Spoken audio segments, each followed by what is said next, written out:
ਅੰਬਰੋਂ ਟੁੱਟਿਆ ਤਾਰਾ ਹਾਂ ਮੇਰਾ ਕੋਈ ਸਰਨਾਵਾ ਨਹੀਂ, ਮੈਂ ਉਸ ਮੰਜ਼ਿਲ ਦਾ ਰਾਹੀ ਹਾਂ ਜਿਸ ਮੰਜ਼ਿਲ ਤੇ ਕੋਈ ਰਾਵਾ ਨਹੀਂ। ਮੈਂ ਮਾਰੂ ਥਲ ਦਾ ਫੁੱਲ ਐਸਾ ਜੋ ਬਿਨ ਪਾਣੀ ਕੁਮਲਾ ਬੈਠਾ, ਮੈਂ ਵਾਂਗ ਚਕੋਰੀ ਇੱਕ ਤਰਫੀ ਉਸ ਚੰਨ ਨਾਲ ਯਾਰੀ ਲਾ ਬੈਠਾ। ਬਿਰਹਾ ਦੀ ਸਿਰ ਤੇ ਧੁੱਪ ਉਖੜੀ ਜ਼ਿੰਦਗੀ ਵਿੱਚ ਮਿਲੀਆਂ ਛਾਵਾਂ ਨਹੀਂ, ਮੈਂ ਅੰਬਰੋਂ ਟੁੱਟਿਆ ਤਾਰਾ ਹਾਂ ਮੇਰਾ ਕੋਈ ਸਰਨਾਵਾ ਨਹੀਂ। परमात्मा जिस दे बारे जिक्र बहुत होंदा है, परमात्मा नूं लैके झगड़े बहुत होंदे ने, धर्मां दे विच गल्लां कीतियां जांदियां ने, वड्डे दावे कीते जांदे ने, पर तुहानूं लगदा है ये दावे करन वाले लोग परमात्मा नूं जाणदे ने, ये जाणदे ने कि परमात्मा है कि अपनी अपनी जात नूं लै सब कूकदे ने, पर मरण तो बाद भी अलग-अलग जगह ते फूकदे ने। जो इस मिट्टी नूं एक करदे वो शमशान भी नहीं बनिया, हाले तक मैं यारो चंगा इंसान भी नहीं बनिया। धर्म के ठेकेदार भी कहना, क्योंकि ठेकेदार भी एक बड़ा लैवल है, दिहाड़ीदार ही कह सकते, वो दिहाड़ीदार ही नहीं, ठेकेदार नहीं। ठेकेदार भी अपनी जिम्मेवारी निभाता किते ना किते अपनी लेबर नूं लैके, कि सिर्फ मंदिर तक अल्लाह और मस्जिद तक भगवान नहीं हो सकता, और जो इंसानियत से मोहब्बत नहीं करता वो इंसान नहीं हो सकता जी। प्यार बस अपनों से करो और नफरत करो ज़माने से, किसी भी धर्म या मजहब का ये फरमान नहीं हो सकता। एक शायर खुश नहीं हुंदा, एक शायर दा शायर बनन पिछे कोई ना कोई इदां दा तजर्बा हुंदा है जो उसनूं शायर बना दिंदा, कोई दुख, कोई तकलीफ, जिंदगी दा कोई अजिहा मोड़ जिहड़ा वो शायर नूं एक्सपैक्टेड नहीं हुंदा। ते लोग ये भी कहंदे ने शायर अक्सर भुखे मरदे दिखाई दित्ते ने, इन्हां नूं की मिलदा शायर बन के?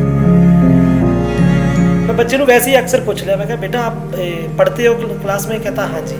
मैं कहा आप क्या बनना चाहते हो, डॉक्टर बनोगे? कहता नहीं जी। मैं कहा अच्छा फिर इंजीनियर बनोगे आप? कहता नहीं। मैं कहा अच्छा फिर क्या बनोगे आप? कहता मैं बड़ा होकर रिक्की शेरपुरी बनूंगा। भगत सिंह दी किताब वाली तस्वीर किसे नूं नहीं याद, बंदूक वाली सब नूं बंदूक वाली याद है, क्योंकि सोच उदा दी होगी ना। मैं तुहानूं पहला कहा कि चंगी चीज़ नूं हजम नहीं कर सकते, क्योंकि इन्होंने देखिया ही वो आ जी। पर वो आपां इस हक दे उत्ते आवाज़ क्यों नहीं उठा रहे कि एक ऐसा सेंसर बोर्ड होना चाहिए जिहड़ा असले दी गल दे उत्ते गीतां ते रोक लगदी होवे, नशिਆਂ ਨੂੰ प्रमोट करन वाले गीतां ते रोक लगदी होवे, ਜਿਹੜੀ नौजवानी ਨੂੰ गलत कराहे पाउण वाली ते कुड़ियां ਨੂੰ जी ऐ करके मैं घरों ਚੱਕ के लै जूँ, मैं फलाना लै जूँ, ये कर लूँ। मैं पहला भी जिक्र किया कि अक्सर साडे ਜਿਹੜੇ ਬਜ਼ੁਰਗ ਨੇ ਉਹ ਕਹਿੰਦੇ ਰਹਿੰਦੇ ਨੇ ਕਿ ਜ਼ਮਾਨਾ ਬਦਲ ਗਿਆ, ਅਸੀਂ ਬਹੁਤ ਤੇਜ਼ ਹੋ ਗਏ ਹਾਂ, ਇਹ ਗਿਆਨ ਦਾ ਜਿਹੜਾ ਵਿਸਫੋਟ ਹੈ, ਜਿਹੜਾ ਐਕਸਪਲੋਜ਼ਨ ਹੈ, ਇਹ ਹਜ਼ਮ ਨਹੀਂ ਹੁੰਦਾ ਉਹਨਾਂ ਨੂੰ। ਕਿਉਂ ਪੁਰਾਣੇ ਸਮੇਂ ਦਾ ਜ਼ਿਕਰ ਹੁੰਦਾ ਰਹਿੰਦਾ? ਜਿਸ ਅਨਹਦ ਨਾਦ ਨੂੰ ਸੁਣਨਾ ਹੈ ਉਹ ਸਭ ਦੇ ਅੰਦਰ ਚੱਲਦਾ ਹੈ, ਅਸੀਂ ਗੁੰਮ ਹਾਂ ਸ਼ੋਰ ਸ਼ਰਾਬੇ ਵਿੱਚ, ਸਭ ਮਸਲਾ ਇਸੇ ਗੱਲ ਦਾ ਹੈ। ਇਹਨੂੰ ਕੰਨੋਂ ਬੋਲਾ ਸੁਣਦਾ ਹੈ ਤੇ ਮੂੰਹੋਂ ਗੂੰਗਾ ਬੋਲਦਾ ਹੈ, ਜਿਹਨੂੰ ਬਾਹਰ ਲੱਭਦੇ ਫਿਰਦੇ ਆ ਅੰਦਰ ਬੈਠਾ ਬੋਲਦਾ ਹੈ। ਬਹੁਤ ਸਾਰੇ ਸਵਾਲ ਨੇ ਜਿਨ੍ਹਾਂ ਦੇ ਜਵਾਬ ਲੈਣ ਦੇ ਲਈ ਅਸੀਂ ਅੱਜ ਇੱਕ ਸ਼ਾਇਰ ਦੇ ਕੋਲ ਆਏ ਹਾਂ। ਮੇਰੀ ਮੁਰਾਦ ਰਿੱਕੀ ਸ਼ੇਰਪੁਰੀ। ਬਹੁਤ ਬਹੁਤ ਸਵਾਗਤ ਹੈ ਜੀ ਡੇਲੀ ਪੋਸਟ ਪੰਜਾਬੀ ਦੇ ਵਿੱਚ। ਕਹਿੰਦੇ ਕਿ ਇੱਕ ਸ਼ਾਇਰ ਦਾ ਜਿਹੜਾ ਨਜ਼ਰੀਆ ਹੁੰਦਾ ਦੁਨੀਆ ਨੂੰ ਦੇਖਣ ਦਾ, ਉਹ ਆਮ ਲੋਕਾਂ ਨਾਲੋਂ ਵੱਖਰਾ ਹੁੰਦਾ। ਸਭ ਤੋਂ ਪਹਿਲਾਂ ਦੋ ਲਾਈਨਾਂ ਕਹੂੰਗਾ। ਕੁਝ ਦਿਲ ਦੇ ਵਿੱਚ ਤਨਹਾਈਆਂ ਨੇ ਜੋ ਤੁਹਾਡੇ ਸਭ ਦੇ ਅੱਗੇ ਹਾਜ਼ਰ ਹੈ, ਕੁਝ ਬੀਤੀਆਂ ਲਾਪਰਵਾਹੀਆਂ ਨੇ ਸਭ ਤੁਹਾਡੇ ਅੱਗੇ ਹਾਜ਼ਰ ਹੈ, ਕੁਝ ਬੇਤੁਕੇ ਜੇ ਗੀਤ ਮੇਰੇ, ਕੁਝ ਟੁੱਟੀ ਫੁੱਟੀ ਸ਼ਾਇਰੀ ਹੈ, ਕੁਝ ਰਿੱਕੀ ਕੋਲ ਰੁਬਾਈਆਂ ਨੇ, ਸਭ ਤੁਹਾਡੇ ਅੱਗੇ ਹਾਜ਼ਰ ਹੈ। ਸਭ ਤੋਂ ਪਹਿਲਾਂ ਡੇਲੀ ਪੋਸਟ ਪੰਜਾਬੀ ਦੇਖ ਰਹੇ ਸਾਰੇ ਦਰਸ਼ਕਾਂ ਨੂੰ ਪਿਆਰ ਭਰੀ ਨਿੱਘੀ ਸਤਿ ਸ੍ਰੀ ਅਕਾਲ। ਤੁਸੀਂ ਮਾਣ ਬਖਸ਼ਿਆ, ਕਲਮ ਦਾ ਮਾਣ ਰੱਖਿਆ, ਬੋਲਾਂ ਦਾ ਮਾਣ ਰੱਖਿਆ। ਸਾਡੇ ਸੁਮਨ ਜੇਤਲੀ ਜੀ ਦਾ ਮੈਂ ਦਿਲੋਂ ਧੰਨਵਾਦ ਕਰਦਾ ਕਿ ਇਹਨਾਂ ਨੇ ਨਿਮਾਣੇ ਬੋਲਾਂ ਨੂੰ ਇੱਜ਼ਤ ਦਿੱਤੀ ਅਤੇ ਤੁਹਾਡੇ ਰੂਬਰੂ ਹੋਣ ਦਾ ਮੌਕਾ ਦਿੱਤਾ। ਮੈਂ ਪਹਿਲਾਂ ਵੀ ਜ਼ਿਕਰ ਕੀਤਾ ਕਿ ਅਕਸਰ ਸਾਡੇ ਜਿਹੜੇ ਬਜ਼ੁਰਗ ਨੇ ਉਹ ਕਹਿੰਦੇ ਰਹਿੰਦੇ ਨੇ ਕਿ ਜ਼ਮਾਨਾ ਬਦਲ ਗਿਆ, ਅਸੀਂ ਬਹੁਤ ਤੇਜ਼ ਹੋ ਗਏ ਹਾਂ, ਇਹ ਗਿਆਨ ਦਾ ਜਿਹੜਾ ਵਿਸਫੋਟ ਹੈ, ਜਿਹੜਾ ਐਕਸਪਲੋਜ਼ਨ ਹੈ, ਇਹ ਹਜ਼ਮ ਨਹੀਂ ਹੁੰਦਾ ਉਹਨਾਂ ਨੂੰ। ਕਿਉਂ ਪੁਰਾਣੇ ਸਮੇਂ ਦਾ ਜ਼ਿਕਰ ਹੁੰਦਾ ਰਹਿੰਦਾ? ਪੁਰਾਣਾ ਸਮਾਂ ਕਹਿੰਦੇ ਸੀ ਨਾ, ਪੁਰਾਣਾ 100 ਦਿਨ ਅਤੇ ਨਵਾਂ 9 ਦਿਨ, ਇਹ ਗੱਲਾਂ ਹੁੰਦੀਆਂ ਸੀ। ਅੱਜ ਕੱਲ੍ਹ ਦਾ ਇਨਸਾਨ ਜਿਹੜਾ ਵਾ ਉਹ ਚੰਨ ਤਾਰਿਆਂ 'ਤੇ ਪਹੁੰਚ ਗਿਆ। ਆਪਾਂ ਅਕਸਰ ਦੇਖਦੇ ਹਾਂ ਟੀਵੀ ਚੈਨਲਾਂ ਦੇ ਮਾਧਿਅਮ ਦੇ ਨਾਲ ਕਿ ਕੋਈ ਮੰਗਲ ਗ੍ਰਹਿ 'ਤੇ ਪਹੁੰਚਣ ਦੀ ਗੱਲ ਕਰ ਰਿਹਾ, ਕੋਈ ਚੰਦਰਯਾਨ 'ਤੇ ਗੱਲ ਕਰ ਰਿਹਾ, ਕੋਈ ਕਿਤੇ। ਪਰ ਇਨਸਾਨ ਦੀ ਸਭ ਤੋਂ ਵੱਡੀ ਜਿਹੜੀ ਕਮੀ ਉਹ ਰਹਿ ਗਈ ਕਿ ਇੱਕ ਇਨਸਾਨ ਦੂਜੇ ਇਨਸਾਨ ਦੇ ਦਿਲ ਤੱਕ ਨਹੀਂ ਪਹੁੰਚ ਸਕਿਆ ਜੀ। ਇੱਕ ਪੜੋਸੀ ਦੇ ਘਰ ਦੇ ਵਿੱਚ ਕੋਈ ਦੁੱਖ ਤਕਲੀਫ ਆ, ਇੱਕ ਘਰ ਦੇ 4 ਮੈਂਬਰ ਵੀ ਅਗਰ, ਇਹ ਵਿਗਿਆਨਿਕ ਯੁੱਗ ਦੀ ਗੱਲ ਆ ਕਿ ਘਰ ਦੇ 4 ਮੈਂਬਰ ਵੀ ਅਗਰ ਇੱਕ ਕਮਰੇ 'ਚ ਬੈਠ ਕੇ ਇਕੱਠੇ ਨੇ ਨਾ, ਤਾਂ ਆਪਣੀ ਆਪਣੀ ਵਿਗਿਆਨਿਕ ਟੈਕਨੋਲੋਜੀ ਵਿੱਚ ਬਿਜ਼ੀ ਨੇ, ਮੋਬਾਈਲਾਂ ਦੇ ਵਿੱਚ, ਆਪਣੀ ਆਪਣੀ ਸੋਸ਼ਲ ਵਰਕਿੰਗ ਦੇ ਵਿੱਚ। ਪਰ ਇੱਕ ਆਪਸ ਵਿੱਚ ਜਿਹੜਾ ਸਮਾਂ ਮੇਲ ਜੋਲ ਸੀ ਉਹ ਘਟਦਾ ਜਾ ਰਿਹਾ। ਮੇਰੇ ਹਿਸਾਬ ਦੇ ਨਾਲ ਬਜ਼ੁਰਗਾਂ ਦਾ ਸਮਾਂ ਬੜਾ ਅੱਛਾ ਸੀ, ਉਹ ਫਿਕਰਮੰਦ ਵੀ ਨੇ ਇਸ ਚੀਜ਼ ਨੂੰ ਲੈ ਕੇ ਕਿ ਜੋ ਉਹਨਾਂ ਨੇ ਸਮਾਂ ਦੇਖਿਆ ਕਿ ਇੱਕ ਛੱਤ ਥੱਲੇ ਜਦੋਂ ਗਰਮੀਆਂ ਦਾ ਸਮਾਂ ਆਉਣਾ, ਇੱਕੋ ਵਿਹੜੇ ਦੇ ਵਿੱਚ 10 ਮੰਜ਼ਿਲ ਅੱਜ ਨਹੀਂ ਹੈ। ਅੱਜ ਕੱਲ੍ਹ ਬਿਜ਼ੀ ਹੋ ਗਏ ਆਪਾਂ। ਅੱਜ ਅੱਗੇ ਕੀ ਇੱਕ ਗੱਲ ਮੈਨੂੰ ਬੜੀ ਚੇਤੇ ਆਈ, ਮੇਰੇ ਬਜ਼ੁਰਗ ਦੱਸਦੇ ਸੀ ਇੱਕ ਦਿਨ, ਕਹਿੰਦੇ ਬੇਟਾ ਜਦੋਂ ਅੱਗੇ ਘਰ ਦੇ ਵਿੱਚ ਕੋਈ ਫੰਕਸ਼ਨ ਕਰਦੇ ਸੀ ਨਾ, ਅਸੀਂ ਇੱਕ ਬੱਚੇ ਦਾ ਬਰਥਡੇ ਵੀ ਮਨਾਉਂਦੇ ਸੀ ਤਾਂ ਇੱਕ ਫੋਟੋਗ੍ਰਾਫਰ ਨੂੰ ਬੁਲਾ ਕੇ ਇੱਕ ਫੈਮਿਲੀ ਪੋਰਟਰੇਟ ਬਣਾਏ ਜਾਂਦੇ ਸੀ। ਜੀ ਜੀ ਜੀ। ਅੱਜ ਦਾ ਸਮਾਂ ਇਦਾਂ ਦਾ ਆ ਗਿਆ, ਜੇ ਕੋਈ ਘਰ ਦੇ 10 ਮੈਂਬਰ ਕਿਤੇ ਪਿਕਨਿਕ ਤੇ ਜਾ ਰਹੇ ਆ ਤਾਂ ਹਰ ਇੱਕ ਬੰਦਾ ਆਪਣੀ ਆਪਣੀ ਸੈਲਫੀ ਲੈਣ 'ਚ ਮਸ਼ਰੂਫ ਸੈਲਫੀ ਦਾ ਆ। ਦੌਰ ਆ ਗਿਆ। ਉਹਨੂੰ ਗਰੁੱਪ ਦਾ ਨਹੀਂ ਪਤਾ ਕਿ ਅਸੀਂ ਕਿਹਦੇ ਨਾਲ ਆਏ ਆ, ਪਰਿਵਾਰ ਦੇ ਨਾਲ ਆਏ ਆ, ਪਰਿਵਾਰਵਾਦ ਦੇ ਉਸ ਪਿਆਰ ਦੀ ਕਮੀ ਆਉਂਦੀ ਜਾਂਦੀ ਆ। ਅੱਜ ਤੁਸੀਂ ਇਹ ਚੀਜ਼ ਨੋਟ ਕੀਤੀ ਹੈ ਕਿ ਬਹੁਤ ਸਾਰੇ ਬੱਚਿਆਂ ਨੂੰ ਆਪਣੇ ਦਾਦੇ ਪੜਦਾਦਿਆਂ ਦੇ ਨਾਮ ਹੀ ਨਹੀਂ ਪਤਾ ਹੁੰਦੇ। ਜ਼ਿਆਦਾਤਰ ਨਹੀਂ ਪਤਾ ਹੈਗੇ, ਪਰ ਅਸੀਂ ਹਰ ਇੱਕ ਨੂੰ ਨਹੀਂ ਕਹਿ ਸਕਦੇ, ਪਰ ਕਈ ਸੱਭਿਅਤਾ ਇਦਾਂ ਦੀ ਵੀ ਵਸਦੀ ਆ ਕਈ ਪਰਿਵਾਰਾਂ ਦੇ ਵਿੱਚ। ਇਹ ਸੰਸਕਾਰਾਂ ਤੇ ਨਿਰਭਰ ਕਰਦਾ। ਜਦੋਂ ਘਰ ਦੇ ਵਿੱਚ ਅੱਜ ਕੱਲ੍ਹ ਕੀ ਹੁੰਦਾ ਕਿ ਜਦੋਂ ਕਿਸੇ ਬਜ਼ੁਰਗ ਦੀ ਦੁਨੀਆ ਤੋਂ ਸਵਾਸ ਮੁੱਕਦੀ ਆ ਤੇ ਜਾਣਾ ਹੋ ਜਾਂਦਾ, ਜ਼ਿਆਦਾਤਰ ਕੀ ਕਰਦੇ ਨੇ ਲੋਕ ਕਿ ਕੁਝ ਸਮੇਂ ਬਾਅਦ ਨਾ ਘਰ ਦੇ ਵਿੱਚ ਉਹਨਾਂ ਦੀ ਇੱਕ ਯਾਦਗਾਰ ਕੋਈ ਤਸਵੀਰ ਵੀ ਲਾ ਕੇ ਰਾਜੀ ਨੇ ਜੀ ਕਿ ਸਾਡਾ ਬੱਚਾ ਉਹਨਾਂ ਨੂੰ ਪੁੱਛੇ ਤਾਂ ਕਿਹਨੂੰ ਪੁੱਛੇ ਨਾ, ਜੇ ਉਹਨੂੰ ਕੋਈ ਦਿਖੂਗਾ ਤਾਂ ਹੀ ਪੁੱਛੂਗਾ ਬਿਲਕੁਲ ਵੀ ਇਹ ਕੌਣ ਨੇ ਸੀ ਬਜ਼ੁਰਗ, ਜਾਂ ਇਹ ਕੌਣ ਨੇ, ਕਿੰਨੀ ਤਸਵੀਰ ਲੱਗੀ ਆ। ਨਾਮ ਤਾਂ ਅੱਜ ਕੱਲ੍ਹ ਵੈਸੇ ਹੀ ਸ਼ਾਰਟ ਹੁੰਦੇ ਜਾਂਦੇ ਆ ਹਰ ਇੱਕ ਦੇ, ਹੈ ਨਾ। ਜੀ। ਮਨਦੀਪ ਤੋਂ ਤੁਹਾਡਾ ਆਪਣਾ ਪੂਰਾ ਨਾਮ ਕੀ ਹੈ? ਮੇਰਾ ਨਾਮ ਰਜਿੰਦਰ ਸਿੰਘ ਗਿੱਲ ਹੈ ਜੀ। ਤੇ ਸ਼ਾਰਟ ਤੁਸੀਂ ਵੀ ਕੀਤਾ? ਮੇਰਾ ਰਿੱਕੀ ਨਾਮ ਮੇਰੇ ਘਰਦਿਆਂ ਨੇ ਪਿਆਰ ਨਾਲ ਰੱਖਿਆ ਸੀਗਾ ਤੇ ਘਰ ਦੇ ਵਿੱਚ ਕਾਫੀ ਸਾਲ ਬਾਅਦ 9 ਸਾਲ ਬਾਅਦ ਮੇਰਾ ਜਨਮ ਹੋਇਆ ਤਾਂ ਉਹਨਾਂ ਨੇ ਅੱਛਾ ਉਹ ਪਿਆਰ ਦੇ ਨਾਲ ਫਿਰ ਮੇਰਾ ਨਾਮ ਰਿੱਕੀ ਰੱਖਿਆ। ਚਾਹ ਸੀ ਉਸ ਟਾਈਮ ਪਿੰਡੂ ਜ਼ਿੰਦਗੀ ਦੇ ਵਿੱਚ ਰਿੱਕੀ ਨਾਮ ਥੋੜਾ ਮਾਡਰਨ ਸੀਗਾ ਤੇ ਉਹਨਾਂ ਨੇ ਰਿੱਕੀ ਨਾਮ ਰੱਖਿਆ। ਸ਼ੇਰਪੁਰ ਮੇਰਾ ਪਿੰਡ ਹੈ ਜੀ, ਜਿੱਥੋਂ ਮੈਂ ਬਿਲੋਂਗ ਕਰਦਾ। ਉਹ ਮੇਰਾ ਪਿਛੋਕੜ ਆ ਤੇ ਜਿਹਨੂੰ ਕਹਦੋ ਮੇਰਾ ਐਡਰੈਸ, ਮੇਰੀ ਪਹਿਚਾਣ। ਤੇ ਇੱਕ ਸ਼ਾਇਰੀ ਦੇ ਤੌਰ ਤੇ ਕਿਹਾ ਜਾਵੇ ਤਾਂ ਮੈਂ ਇਹ ਕਹੂੰਗਾ ਕਿ ਮੈਂ ਅੰਬਰੋਂ ਟੁੱਟਿਆ ਤਾਰਾ ਹਾਂ, ਮੇਰਾ ਕੋਈ ਸਰਨਾਮਾ ਨਹੀਂ, ਮੈਂ ਉਸ ਮੰਜ਼ਿਲ ਦਾ ਰਾਹੀ ਹਾਂ ਜਿਸ ਮੰਜ਼ਿਲ ਤੇ ਕੋਈ ਰਾਹਾਂ ਨਹੀਂ। ਮੈਂ ਮਾਰੂ ਥਲ ਦਾ ਫੁੱਲ ਐਸਾ ਜੋ ਬਿਨ ਪਾਣੀ ਕੁਮਲਾ ਬੈਠਾ, ਮੈਂ ਵਾਂਗ ਚਕੋਰੀ ਇੱਕ ਤਰਫੀ ਉਸ ਚੰਨ ਨਾਲ ਯਾਰੀ ਲਾ ਬੈਠਾ। ਬਿਰਹਾ ਦੀ ਸਿਰ ਤੇ ਧੁੱਪ ਉਖੜੀ ਜ਼ਿੰਦਗੀ ਵਿੱਚ ਮਿਲੀਆਂ ਛਾਵਾਂ ਨਹੀਂ, ਮੈਂ ਅੰਬਰੋਂ ਟੁੱਟਿਆ ਤਾਰਾ ਹਾਂ, ਮੇਰਾ ਕੋਈ ਸਰਨਾਮਾ ਨਹੀਂ। ਇਹ ਸ਼ਾਇਰਾਨਾ ਅੰਦਾਜ਼ ਦੇ ਵਿੱਚ ਐਡਰੈਸ ਇਹ ਹੈ ਜੀ। ਬਾਕੀ ਸ਼ੇਰਪੁਰ ਨੂੰ ਬਿਲੋਂਗ ਕਰਦਾ। ਪਿਆਰ ਦੇ ਵਿੱਚ ਸੰਸਕਾਰ ਬਹੁਤ ਮਿਲੇ ਨੇ। ਮੇਰਾ ਸ਼ੁਕਰਗੁਜ਼ਾਰ ਹਾਂ ਵਾਹਿਗੁਰੂ ਦਾ ਕਿ ਸਭ ਤੋਂ ਪਹਿਲਾਂ ਮੈਨੂੰ ਪਿਆਰ ਦੇ ਵਿੱਚ ਪਿਆਰ ਮਿਲਿਆ। ਪਰਿਵਾਰ ਦੇ ਵਿੱਚ ਇਨਸਾਨੀਅਤ ਦਾ ਜਜ਼ਬਾ ਪੈਦਾ ਹੋਇਆ। ਮੇਰੇ ਫਾਦਰ ਸਾਹਿਬ ਉਹਨਾਂ ਨੇ ਹਮੇਸ਼ਾ ਇੱਕ ਗੱਲ ਕਹੀ ਸੀ ਕਿ ਬੇਟਾ ਧਰਮ ਸਥਾਨਾਂ ਦੇ ਜਾਣ ਨਾਲੋਂ ਨਾ ਅਗਰ ਕਿਸੇ ਰੋਂਦੇ ਹੋਏ ਦਿਲ ਨੂੰ ਤੁਸੀਂ ਹਸਾਤਾ ਤਾਂ ਇਹ ਜ਼ਿਆਦਾ ਜ਼ਰੂਰੀ ਹੈ, ਕਿਉਂਕਿ ਕੋਈ ਵੀ ਤੇ ਜੇ ਹੱਸਦੇ ਹੋਏ ਦਿਲ ਨੂੰ ਰਵਾਤਾ ਤੇ ਉਹ ਧਰਮ ਸਥਾਨ ਤੇ ਉਹ ਤਾਂ ਫਿਰ ਬਾਬਾ ਬੁੱਲੇ ਸ਼ਾਹ ਕਹਿੰਦੇ ਆ ਵੀ ਮੰਦਿਰ ਢਾ ਦੇ, ਮਸਜਿਦ ਢਾ ਦੇ ਜੋ ਕੁਛ ਢਹਿੰਦਾ, ਇੱਕ ਨਾ ਢਾਈਵੇਂ ਦਿਲ ਬੰਦੇ ਦਾ ਰੱਬ ਦਿਲਾਂ ਵਿੱਚ ਰਹਿੰਦਾ। ਜੀ ਇਹ ਤਾਂ ਜੀ ਰੱਬ ਦਾ ਘਰ ਆ। ਜਦੋਂ ਅਸੀਂ ਇੱਕ ਇਮਾਰਤ ਬਣਾਉਂਦੇ ਆ, ਮਾਫ ਕਰਨਾ ਮੈਂ ਛੋਟੀ ਜ਼ੁਬਾਨ ਦੇ ਨਾਲ ਗੱਲ ਕਰ ਰਿਹਾ, ਕਿ ਜਦੋਂ ਇੱਕ ਇਮਾਰਤ ਇੱਕ ਪੱਥਰ ਲਗਾ ਕੇ ਬਣਾਈ ਜਾਂਦੀ ਹੈ, ਉਹਦੇ ਵਿੱਚ ਅਗਰ ਕਿਸੇ ਵੀ ਆਪਾਂ ਕਿਸੇ ਦੇਵੀ ਦੇਵਤੇ ਦੀ, ਕਿਸੇ ਮਹਾਪੁਰਸ਼ ਦੀ ਉਹਦੀ ਆਪਾਂ ਮੂਰਤ ਵੀ ਬਣਾ ਦਿੰਦੇ ਆ ਤਾਂ ਉਸ ਜਗ੍ਹਾ ਨੂੰ ਵੀ ਅਸੀਂ ਪੂਜਣਯੋਗ ਸਥਾਨ ਮੰਨਦੇ ਆ। ਜੀ ਬਿਲਕੁਲ। ਉਹਨੂੰ ਅਸੀਂ ਮੰਦਿਰ ਕਿਸੇ ਵੀ ਤਰ੍ਹਾਂ ਦਾ ਉਹਨੂੰ ਨਾਮ ਦੇ ਸਕਦੇ ਹਾਂ ਉਸ ਬਿਲਡਿੰਗ ਨੂੰ। ਉੱਥੇ ਲੋਕਾਂ ਦੀ ਸ਼ਰਧਾ ਬਣਦੀ ਆ, ਉੱਥੇ ਮੱਥਾ ਟੇਕਣ ਆਉਂਦੇ ਆ ਲੋਕ। ਤੇ ਆਪਾਂ ਇਹ ਕਿਉਂ ਨਹੀਂ ਮੰਨਦੇ ਵੀ ਜਿਹੜੀ ਇਹ ਆਤਮਾ ਉਹ ਪਰਮਾਤਮਾ ਦਾ ਅੰਸ਼ ਆ? ਜਦੋਂ ਇੱਕ ਸਰੀਰ ਦੇ ਵਿੱਚ ਆ ਤਾਂ ਇਹ ਉਹ ਪਾਕ ਪਵਿੱਤਰ ਹੋ ਗਈ ਹੈ ਨਾ, ਇਹ ਪੂਜਣਯੋਗ ਸਰੀਰ ਹੋ ਗਿਆ। ਫਿਰ ਹਰ ਇੱਕ ਦੇ ਨਾਲ ਮੁਹੱਬਤ ਹੋਣੀ ਬਹੁਤ ਜ਼ਰੂਰੀ ਹੈ। ਤੁਹਾਨੂੰ ਕੀ ਲੱਗਦਾ ਲੋਕ ਧਰਮ ਤੇ ਇਨਸਾਨੀਅਤ ਦੇ ਵਿੱਚ ਜਿਹੜਾ ਫਰਕ ਹੈ ਕਿ ਨਹੀਂ ਹੈ? ਤੁਹਾਨੂੰ ਪਹਿਲੇ ਇਹ ਕਲੀਅਰ ਹੋਣਾ ਬਹੁਤ ਜ਼ਰੂਰੀ ਹੈ। ਚੰਦ ਕੁ ਲੋਕਾਂ ਕਰਕੇ, ਜ਼ਿਆਦਾਤਰ ਨਹੀਂ, ਕਿਉਂਕਿ ਤੁਸੀਂ ਵੀ ਸਮਾਜ ਦੇ ਵਿੱਚ ਵਿਚਰਦੇ ਹੋ। ਮੇਰੇ ਹਿਸਾਬ ਨਾਲ ਤੁਹਾਨੂੰ 100 ਦੇ ਵਿੱਚੋਂ 2 ਕੁ ਬੰਦੇ ਕਿਤੇ ਨਾ ਕਿਤੇ ਮਿਲਦੇ ਹੋਣਗੇ ਜਿਹੜੇ ਕਹਿੰਦੇ ਹੋਣਗੇ ਵੀ ਇਹ ਧਰਮ ਦਾ ਤੇ ਇਨਸਾਨੀਅਤ ਦਾ ਰਸਤਾ ਅਲੱਗ ਹੈ ਨਾ। ਇਨਸਾਨੀਅਤ ਤਾਂ ਸਭ ਤੋਂ ਵੱਡਾ ਧਰਮ ਆ ਜੀ। ਆਪਣਾ ਹਿੰਦੁਸਤਾਨ ਬੜਾ ਵਿਸ਼ਾਲ ਦੇਸ਼ ਆ, ਬੜੀ ਹਰ ਇੱਕ ਤਰ੍ਹਾਂ ਦੀ ਇੱਥੇ ਜ਼ੁਬਾਨ ਪਾਈ ਜਾਂਦੀ ਹੈ, ਹਰ ਇੱਕ ਤਰ੍ਹਾਂ ਦੀ ਸੰਸਕ੍ਰਿਤੀ ਪਾਈ ਜਾਂਦੀ ਹੈ।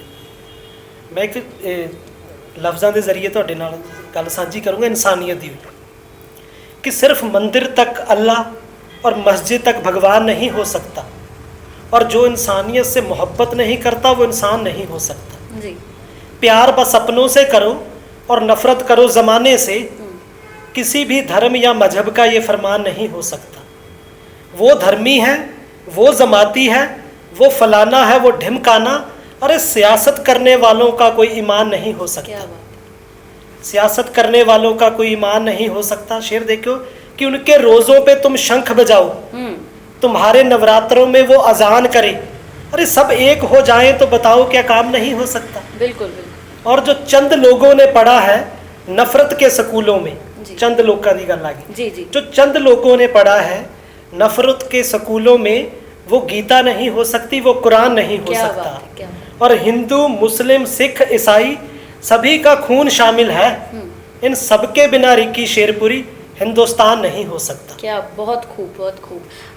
ਲੋਕਾਂ ਤੱਕ ਮੈਨੂੰ ਲੱਗਦਾ ਹੈ ਇੱਦਾਂ ਦੀਆਂ ਚੀਜ਼ਾਂ, ਇੱਦਾਂ ਦੇ ਜਿਸ ਤਰ੍ਹਾਂ ਤੁਸੀਂ ਜਿਹੜੇ ਸ਼ਬਦਾਂ ਦੀ ਵਰਤੋਂ ਕੀਤੀ, ਸ਼ਬਦਾਵਲੀ ਦੀ ਵਰਤੋਂ ਕੀਤੀ ਹੈ, ਸ਼ਾਇਰੀ ਨੂੰ ਜਿਹੜੀ ਉਸਦੀ ਫੌਰਮ ਦੇ ਦਿੱਤੀ, ਬਹੁਤ ਸਾਰੇ ਲੋਕਾਂ ਤੱਕ ਪਹਿਲੇ ਵੀ ਇਹ ਕਨਵੇ ਹੋ ਚੁੱਕਿਆ ਹੋਣਾ, ਪਰ ਅਸਰ ਕਿੰਨਾ ਕੁ ਹੁੰਦਾ ਹੈ ਇਹ ਤੁਸੀਂ ਵੀ ਜਾਣਦੇ ਹੋ, ਅਸੀਂ ਵੀ ਜਾਣਦੇ ਹਾਂ। ਜੋ ਇਨਸਾਨ ਮੁਹੱਬਤ ਕਰਦਾ ਨਾ, ਮੁਹੱਬਤ ਹੈਗੀ ਪ੍ਰੇਮ, ਪ੍ਰੇਮ ਇਨਸਾਨੀਅਤ ਨੂੰ। ਇੱਕ ਸ਼ੁਗਲ ਦੇ ਵਿੱਚ ਕਿਸੇ ਇਨਸਾਨ ਨੇ ਗੱਲ ਕੀਤੀ, ਕਹਿੰਦਾ ਪਿਆਰ ਉਹ ਨਹੀਂ ਜਿਹੜਾ ਕਾਲਜ ਦੇ ਗੇਟ ਤੋਂ ਸ਼ੁਰੂ ਹੋਵੇ, ਗੋਲ ਗੱਪਿਆਂ ਦੀ ਰੇਹੜੀ ਤੇ ਖਤਮ ਹੋ ਜਾਏ। ਪਿਆਰ ਉਹ ਆਤਮਾ ਦਾ ਪਰਮਾਤਮਾ ਦੇ ਨਾਲ ਅਸਲ ਪ੍ਰੇਮ ਆ ਜਿਹੜਾ। ਬਾਕੀ ਦੁਨੀਆ ਦਾ ਹਰ ਇੱਕ ਪ੍ਰੇਮ ਜਿਹੜਾ ਵਾ ਨਾ ਉਹ ਸਵਾਰਥ ਦਾ ਵਾ। ਬਾਕਾਂ ਨਾਲ ਅੱਜ ਕੱਲ੍ਹ ਭੈਣ ਭਾਈ ਦਾ ਵੀ ਪਿਆਰ ਇੱਕ ਸਵਾਰਥ ਤੱਕ ਹੋ ਗਿਆ ਨਾ, ਇੱਕ ਦੂਜੇ ਤੱਕ ਆਪਾਂ ਦੇਖਦੇ ਹਾਂ, ਸਮਾਜ 'ਚ ਵਿਚਰਦੇ ਹਾਂ। ਮਾਂ-ਬਾਪ ਦੇ ਬੱਚਿਆਂ ਦੇ ਪਿਆਰ ਦੇ ਵਿੱਚ ਵੀ ਸਵਾਰਥ ਮਤਲਬ ਆ ਗਿਆ। ਬੱਚੇ ਵੀ ਮਾਂ-ਬਾਪ ਦੀ ਕਦਰ ਤਾਂ ਕਰਦੇ ਆ ਜੇ ਉਹਨਾਂ ਨੂੰ ਕੁਝ ਦਿਖਦਾ। ਭਾਈ ਭਾਈ ਇਕੱਠੇ ਬੈਠ ਕੇ ਰਾਜੀ ਨਹੀਂ ਹੈਗੇ। ਪ੍ਰੇਮ ਇੱਕੋ ਹੀ ਆ ਪਰਮਾਤਮਾ ਦਾ। ਨੌਜਵਾਨ ਪੀੜ੍ਹੀ ਤੇ ਅਕਸਰ ਸਵਾਲ ਖੜੇ ਹੁੰਦੇ ਰਹਿੰਦੇ ਨੇ, ਇਹ ਕਿਉਂ ਖੜੇ ਹੋ ਰਹੇ ਨੇ? ਕਿਉਂ ਅਜਿਹਾ ਕਿਹਾ ਜਾਂਦਾ ਹੈ ਕਿ ਮੁੰਡੇ ਵਿਗੜੇ ਹੋਏ ਨੇ, ਕੁੜੀਆਂ ਵਿਗੜੀਆਂ ਹੋਈਆਂ ਨੇ? ਗਲਤੀ ਕਿਹਦੀ ਹੈ ਇਸ ਦੇ ਪਿੱਛੇ? ਕਿ ਉਹਨਾਂ ਦੀ ਆਪਣੀ ਗਲਤੀ ਹੈ, ਸਾਡੇ ਸਮਾਜ ਦੀ ਗਲਤੀ ਹੈ, ਪਰਿਵਾਰ ਦੀ ਗਲਤੀ ਹੈ? ਕਮੀ ਕਿੱਥੇ ਆ ਰਹੀ ਹੈ? ਗਲਤੀ ਤਾਂ ਸੋਚਦੀ ਹੈ ਜੀ, ਹਰ ਇੱਕ ਦੀ ਆਪਣੀ ਆਪਣੀ ਸੋਚ ਆ। ਕੋਈ ਉਹਨੂੰ ਕਿਵੇਂ ਵਰਤਦਾ, ਕੋਈ ਕਿਵੇਂ ਵਰਤਦਾ। ਇੱਕ ਪਾਣੀ ਆ, ਪਾਣੀ ਨੂੰ ਪਿਤਾ ਦਾ ਦਰਜਾ ਦਿੱਤਾ ਗਿਆ। ਉਸੇ ਪਾਣੀ ਨੂੰ ਲੋਕ ਕਿਤੇ ਨਾ ਕਿਤੇ ਪਵਿੱਤਰ ਜਲ ਦੇ ਰੂਪ ਦੇ ਵਿੱਚ ਵੀ ਵਰਤੋਂ 'ਚ ਲੈ ਕੇ ਆਉਂਦੇ ਆ। ਉਸੇ ਪਾਣੀ ਦੇ ਨਾਲ ਚੰਗੇ ਚੰਗੇ ਜਿਵੇਂ ਕਹਿ ਲਓ ਚਸ਼ਮੇ ਵਗਦੇ ਨੇ, ਕੋਈ ਤਲਾਅ ਰੱਖੇ ਜਾਂਦੇ ਨੇ, ਕੋਈ ਪੂਜਨ ਸੋਗ ਸਥਾਨਾਂ 'ਤੇ ਵੀ ਰੱਖੀ ਜਾਂਦੀ ਉਹ ਚੀਜ਼। ਅਤੇ ਉਹ ਜਿਵੇਂ ਅੱਜ ਕੱਲ੍ਹ ਕਹਿ ਲਓ ਕਿ ਕਿਸੇ ਗਲਤ ਤਰੀਕੇ ਨਾਲ ਵੀ ਵਰਤਿਆ ਜਾਂਦਾ, ਜਿਵੇਂ ਸ਼ਰਾਬਾਂ 'ਚ ਪਾ ਕੇ ਜੀ, ਹੈ ਤਾਂ ਉਹ ਪਾਣੀ ਨਾ। ਉਵੇਂ ਇੱਕ ਸੋਚ ਆ, ਸੋਚ ਨੂੰ ਜਿੱਧਰ ਮਰਜ਼ੀ ਲਾ ਲਓ। ਨੌਜਵਾਨ ਕੋਈ ਗਲਤ ਨਹੀਂ ਹੁੰਦਾ, ਉਹਨੂੰ ਜਿੱਦਾਂ ਦੀ ਚੀਜ਼ ਦੇਖਣ ਨੂੰ ਮਿਲਦੀ ਹੈ ਉੱਦਾਂ ਦਾ ਹੋ ਜਾਂਦਾ। ਨੌਜਵਾਨ ਪੀੜ੍ਹੀ ਇੱਕ ਕੱਚੀ ਮਿੱਟੀ ਆ, ਉਹਨੂੰ ਜਿੱਦਾਂ ਦੇ ਤਰ੍ਹਾਂ ਢਾਲੋਗੇ ਢਲ ਜਾਂਦੀ ਆ। ਤੇ ਤੁਸੀਂ ਸਮਾਜ ਵਿੱਚ ਦੇਖੋ ਕਿ ਜਦੋਂ ਸਾਰੀ ਦਿਹਾੜੀ ਟੀਵੀ ਤੇ ਕੋਈ ਚੀਜ਼ ਆਈ ਜਾਣੀ ਆ, ਤੇ ਚੰਗੀ ਚੀਜ਼ ਕੋਈ ਲੋਕਾਂ ਤੱਕ ਪਹੁੰਚਣੀ ਨਹੀਂ, ਤਾਂ ਉਹਨਾਂ ਨੇ ਤਾਂ ਉਹੀ ਦੇਖਣਾ ਨਾ, ਅਸਰ ਉਹੀ ਹੋਣਾ ਵਾ। ਮੈਂ ਨਹੀਂ ਸਮਝਦਾ ਕਿ ਨੌਜਵਾਨ ਸਾਰੇ ਮਾੜੇ ਨੇ। ਹੋ ਸਕਦਾ ਕਿਸੇ ਕੋਈ ਗਲਤ ਕੁਰਾਹੇ ਪੈ ਸਕਦੇ ਆ, ਤਾਂ ਗਲਤ ਸੁਸਾਇਟੀ ਦਾ ਅਸਰ ਹੋ ਗਿਆ ਹੋਵੇ। ਇਹ ਆ ਵੀ ਬਾਕੀ ਤਾਂ ਸਾਰੇ ਠੀਕ ਹੀ ਨੇ, ਸਭ ਦੇ ਅੰਦਰ ਰੱਬ ਵਸਦਾ ਹੀ, ਸਾਰੇ ਚੰਗੇ ਨੇ। ਤੇ ਚੰਗੇ ਪਾਸੇ ਜਿਹੜਾ ਚੱਲੂਗਾ ਚੰਗਾ ਵਾ, ਤੇ ਜਿਹੜਾ ਮਾੜੇ ਪਾਸੇ ਜਾ ਰਿਹਾ ਵਾ ਤਾਂ ਉਹਨਾਂ ਦੀ ਸੋਚ ਨੂੰ ਕਾਬੂ ਕਰਨਾ ਚਾਹੀਦਾ। ਆਪਣੇ ਸਿਆਸਤਦਾਨਾਂ ਨੂੰ, ਆਪਣੇ ਵੱਡੇ ਵੱਡੇ ਅਦਾਕਾਰਾਂ ਨੂੰ, ਕਲਾਕਾਰਾਂ ਨੂੰ, ਫਨਕਾਰਾਂ ਨੂੰ ਵੀ ਇਹ ਆਪਣੀ ਜ਼ਿੰਮੇਵਾਰੀ ਨਿਭਾਉਣੀ ਚਾਹੀਦੀ ਆ ਕਿ ਅਗਰ ਨੌਜਵਾਨੀ ਉਹਨਾਂ ਨੂੰ ਲੱਗਦਾ ਵਾ, ਉਹਦੇ 'ਤੇ ਗੀਤ ਲਿਖਣ ਨਾਲੋਂ, ਉਹਨਾਂ ਦੇ ਉੱਤੇ ਸਪੀਚਾਂ ਦੇਣ ਨਾਲੋਂ ਉਹਨਾਂ ਨੂੰ ਮੋੜਿਆ ਜਾਵੇ, ਉਹਨਾਂ ਨੂੰ ਸੰਭਾਲਿਆ ਜਾਵੇ। ਇੱਕ ਵਿਅਕਤੀ ਡਾਕਟਰ ਬਣਨ ਦਾ ਸੁਪਨਾ ਦੇਖ ਸਕਦਾ ਹੈ, ਇੰਜੀਨੀਅਰ ਬਣਨ ਦਾ ਸੁਪਨਾ ਦੇਖ ਸਕਦਾ ਹੈ, ਕੋਈ ਟੀਚਰ, ਕੋਈ ਪ੍ਰੋਫੈਸਰ, ਕੋਈ ਹੋਰ ਵੱਡੀਆਂ ਵੱਡੀਆਂ ਪੋਸਟ ਨੇ, ਹੈ ਨਾ, ਕੋਈ ਸਰਕਾਰੀ ਨੌਕਰੀ ਦਾ ਸੁਪਨਾ ਦੇਖਦਾ ਹੈ, ਕੋਈ ਕਹਿੰਦਾ ਕਿ ਮੈਂ ਇੱਕ ਵੱਡਾ ਐਕਟਰ ਬਣਨਾ ਹੈ, ਵੱਡਾ ਸਿੰਗਰ ਬਣਨਾ ਹੈ। ਸ਼ਾਇਰ ਬਣਨ ਦਾ ਸੁਪਨਾ ਕਿਵੇਂ ਦੇਖਦਾ ਹੈ ਤੇ ਕੌਣ ਦੇਖਦਾ ਹੈ? ਦਿਲ ਦੇ ਵਿੱਚ ਕਿਹੜੀਆਂ ਚੀਜ਼ਾਂ ਹੁੰਦੀਆਂ ਨੇ ਜੋ ਇੱਕ ਵਿਅਕਤੀ ਨੂੰ ਕਲਮ ਹੱਥ ਵਿੱਚ ਥਮਾ ਦਿੰਦੀਆਂ ਨੇ, ਇਲਮ ਅਰੂਜ਼ ਦੀ ਜਾਣਕਾਰੀ ਜਿਹੜੀ ਪਹੁੰਚ ਜਾਂਦੀ ਹੈ? ਗਮੇ ਇम्तिहान ने ताहिर बना दिया, दुनिया की मोहब्बत ने कुछ कायर बना दिया, दुनिया में फंसे रहते तो कुछ ना कर पाते, इस दुनिया की बेवफाई ने शायर बना दिया। ਇਹ ਸ਼ਾਇਰੀ ਜਿਹੜੀ ਹੈ ਉਹਦੀ ਆਮਦ ਆ। ਤੁਸੀਂ ਸੰਗੀਤ ਸਿੱਖਦੇ ਹੋ ਨਾ ਕਿਸੇ ਦੇ ਅੰਡਰ, 2-4 ਸਾਲ ਲਾ ਕੇ ਤੁਹਾਨੂੰ ਸੰਗੀਤ ਬਾਰੇ ਨੌਲੇਜ ਹੋ ਜਾਂਦੀ ਹੈ, ਚਾਹੇ ਘੱਟ ਚਾਹੇ ਵੱਧ, ਪਤਾ ਲੱਗ ਜਾਂਦਾ। ਗਾਇਕੀ ਤੁਸੀਂ ਕਿਸੇ ਅੱਛੇ ਉਸਤਾਦ ਦੀ ਸ਼ਾਗਿਰਦੀ ਦੇ ਵਿੱਚ ਅਗਰ ਗਾਇਕੀ ਸਿੱਖਦੇ ਆ, ਤੁਹਾਨੂੰ ਕਿਤੇ ਨਾ ਕਿਤੇ ਗਾਇਕੀ ਵੀ ਆ ਜਾਂਦੀ ਹੈ। ਪਰ ਜਿਹੜੀ ਸ਼ਾਇਰੀ ਆ ਇੱਕ ਖਿਆਲ ਆ। ਖਿਆਲ ਕਦੋਂ ਮਨ ਦੇ ਵਿੱਚ ਪੈਦਾ ਹੋਣਾ? ਜਦੋਂ ਉਹਦੀ ਆਮਦ ਹੋਣੀ ਆ, ਕਿਉਂਕਿ ਅਸੀਂ ਉਹਦੇ ਅਧੀਨ ਆ। ਕਿਉਂਕਿ ਦਿਮਾਗ, ਮਨ ਸਭ ਕੁਝ ਪਰਮਾਤਮਾ ਦੇ ਅਧੀਨ ਆ ਨਾ। ਆਪਾਂ ਤਾਂ ਮਨ ਦੇ ਪਿੱਛੇ ਲੱਗੇ ਹੋਏ ਆ, ਕਿੱਧਰ ਚੱਲ ਰਹੇ ਆ। ਕੋਈ ਖਿਆਲ ਆਉਣਾ ਵਾ, ਉਹ ਖਿਆਲ ਨੂੰ ਲਫ਼ਜ਼ਾਂ ਦੇ ਵਿੱਚ ਬਿਆਨ ਕਰਨਾ, ਬੰਦਿਸ਼ ਲੈ ਕੇ ਆਉਣੇ, ਉਹ ਬੜੀ ਜ਼ਰੂਰੀ ਹੈ। ਖਿਆਲ ਕਿਵੇਂ ਆਉਂਦਾ? ਦੇਖੋ ਤੁਸੀਂ ਵੀ ਉਹਦੀ ਯਾਦ ਆ ਇੱਕ, ਹੈ ਨਾ। ਤੁਸੀਂ ਉਹਨੂੰ ਦੁਨਿਆਵੀ ਮਹਿਬੂਬ ਲਾ ਲਓ, ਤੁਸੀਂ ਉਹਨੂੰ ਪਾਕੀਜ਼ਾ ਮੁਰਸ਼ਿਦ ਲਾ ਲਓ, ਤੁਸੀਂ ਭੈਣ ਭਰਾ ਦਾ ਪਿਆਰ ਲਾ ਲਓ, ਕਿਸੇ ਵੀ ਚੀਜ਼ ਦਾ ਲਾ ਲਓ, ਹੈ ਨਾ, ਦੁਨੀਆ ਦਾ ਕਿਸੇ ਦਾ। ਜਦੋਂ ਤੱਕ ਤੁਹਾਡੀ ਯਾਦ ਤੁਹਾਡੇ ਅੰਦਰ ਵਸੀ ਆ, ਉਹ ਤੁਸੀਂ ਉਹਨੂੰ ਕਿੰਨਾ ਕੁ ਯਾਦ ਕਰਦੇ ਹੋ। ਜਿਵੇਂ ਮੈਂ ਕਹਿੰਦਾ ਕਿ ਇਹ ਸਿਰ ਅਮਾਨਤ ਯਾਰ ਦੀ ਹੈ ਜਿਹੜਾ ਸਜਦੇ ਵਿੱਚ ਸਦਾ ਰਹਿੰਦਾ ਹੈ। ਅੱਖਾਂ ਨਾਲ ਤੇਰੀ ਦੀਦ ਕਰਾਂ ਤਾਂ ਝੱਟ ਥਕੇਵਾ ਲੈਂਦਾ ਹੈ, ਕੰਨਾਂ ਨਾਲ ਤੇਰੇ ਬੋਲ ਸੁਣਾ ਜਾਪੇ ਰਾਗ ਇਲਾਹੀ ਪੈਂਦਾ ਹੈ, ਨੱਕ ਲੈਂਦਾ ਵਾਸ਼ਨਾ ਹੁਸਨ ਤੇਰੇ ਦੀ ਮੂੰਹ ਵਾਹ ਵਾਹ ਵਡਿਆਈ ਕਹਿੰਦਾ ਹੈ, ਦੇ ਇਹ ਦਿਲ ਦਰਦ ਵਿਛੋੜੇ ਦਾ ਹਰ ਧੜਕਣ ਦੇ ਨਾਲ ਸਹਿੰਦਾ ਹੈ, ਹੱਥ ਚੱਕ ਕੇ ਮਿੱਟੀ ਤੇਰੇ ਪੈਰਾਂ ਦੀ ਪੈਰਾਂ ਭਾਰ ਚੁੰਮਣ ਨੂੰ ਬਹਿੰਦਾ ਹੈ, ਉਹ ਰਿੱਕੀ ਸਿਰੋਂ ਪੈਰਾਂ ਤੱਕ ਮੇਰੇ ਮੁਰਸ਼ਦ ਤੇਰੀ ਯਾਦ 'ਚ ਸਾਹ ਪਿਆ ਲੈਂਦਾ ਹੈ। ਇਹ ਜਦੋਂ ਪਿਆਰ ਹੋ ਜਾਵੇ, ਮੁਰਸ਼ਦ ਦਾ ਜ਼ਿਕਰ ਉੱਥੇ ਇਹ ਹੈ ਵੀ ਜਿਹਨੂੰ ਤੁਸੀਂ ਪਿਆਰ ਕਰਦੇ ਹੋ, ਜਿਹਨੂੰ ਤੁਸੀਂ ਆਪਣਾ ਆਈਡਲ ਮੰਨਦੇ ਹੋ, ਜਿਹਨੇ ਤੁਸੀਂ ਜ਼ਿੰਦਗੀ ਦੇ ਵਿੱਚ ਤੁਹਾਨੂੰ ਇਨਸਾਨ ਬਣਨ ਦੀ ਥੋੜੀ ਬਹੁਤੀ ਵੀ ਇਲਮ ਦਿੱਤਾ, ਗਿਆਨ ਦਿੱਤਾ, ਉਹ ਤੁਹਾਡਾ ਮੁਰਸ਼ਦ ਆ। ਉਹ ਮਾਂ-ਬਾਪ ਦੇ ਰੂਪ 'ਚ ਵੀ ਹੋ ਸਕਦਾ, ਉਹ ਭੈਣ ਭਾਈ ਦੇ ਰੂਪ 'ਚ ਵੀ ਹੋ ਸਕਦਾ, ਉਹ ਦੋਸਤ ਮਿੱਤਰ ਦੇ ਰੂਪ 'ਚ ਵੀ ਹੋ ਸਕਦਾ। ਪਰ ਜਿਹਨੇ ਤੁਹਾਨੂੰ ਚੰਗੀ ਗੱਲ ਸਿਖਾਈ ਆ ਉਹ ਤੁਹਾਡੇ ਲਈ ਉਹ ਸਤਿਕਾਰਯੋਗ ਆ। ਅਸੀਂ ਇਸ ਸੱਭਿਅਕ ਸਮਾਜ ਦੀ ਗੱਲ ਕਰਦੇ ਹਾਂ। ਲੋਕਾਂ ਦੀ ਜਿਹੜੀ ਸੋਚ ਹੈ, ਲੋਕ ਕਹਿੰਦੇ ਨੇ ਕਿ ਇੱਕ ਸ਼ਾਇਰ ਹਮੇਸ਼ਾ ਦਰਦ ਨੂੰ ਬਿਆਨ ਕਰਦਾ ਹੈ, ਹੱਡ ਬੀਤੀ ਬਿਆਨ ਕਰਦਾ ਹੈ। ਇੱਕ ਸ਼ਾਇਰ ਖੁਸ਼ ਨਹੀਂ ਹੁੰਦਾ। ਇੱਕ ਸ਼ਾਇਰ ਦਾ ਸ਼ਾਇਰ ਬਣਨ ਪਿੱਛੇ ਕੋਈ ਨਾ ਕੋਈ ਇੱਦਾਂ ਦਾ ਤਜਰਬਾ ਹੁੰਦਾ ਹੈ ਜੋ ਉਸਨੂੰ ਸ਼ਾਇਰ ਬਣਾ ਦਿੰਦਾ। ਕੋਈ ਦੁੱਖ, ਕੋਈ ਤਕਲੀਫ, ਜ਼ਿੰਦਗੀ ਦਾ ਕੋਈ ਅਜਿਹਾ ਮੋੜ ਜਿਹੜਾ ਉਹ ਸ਼ਾਇਰ ਨੂੰ ਐਕਸਪੈਕਟਡ ਨਹੀਂ ਹੁੰਦਾ। ਤੇ ਲੋਕ ਇਹ ਵੀ ਕਹਿੰਦੇ ਨੇ ਸ਼ਾਇਰ ਅਕਸਰ ਭੁੱਖੇ ਮਰਦੇ ਦਿਖਾਈ ਦਿੱਤੇ ਨੇ। ਇਹਨਾਂ ਨੂੰ ਕੀ ਮਿਲਦਾ ਸ਼ਾਇਰ ਬਣ ਕੇ?